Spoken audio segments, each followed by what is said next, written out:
Πάτερ, πού είπαμε ότι είμαστε? Τώρα πήγαμε στις Μπαχάμες. Μπαχάμες, έτσι. Ναι, Μπαχάμες και Λέψη. Ναι, κάτι είναι. Όλοι ξέρουν εκεί. Να, ο μάγος. Ξενοχωρείτε κανέναν και ξέρω, με ξενοχωρείτε. Άτσα ποιος είναι αούτι, και ξέρω.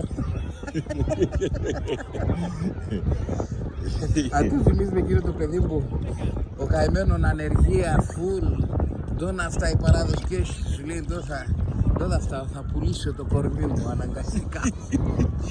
Βγάλε έναν αγγελία, νέος εμφανίσιμος με σχηματισμένους κυλιακούς,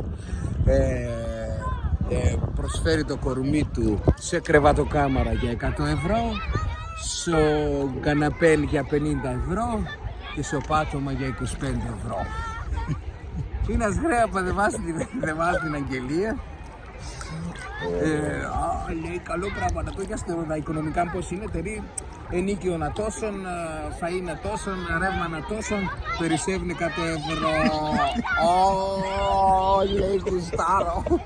Πέρα το τηλέφωνο, πάει βρήκε το. Πήρε κρέα το κατοστάρικο δία το εκεί. Λέει ορίστε νεαρέ. Λέει ελάτε στην κρεβατοκάμαρα λέει. Όχι κρεβατοκάμαρα. 4 στο πάτωμα.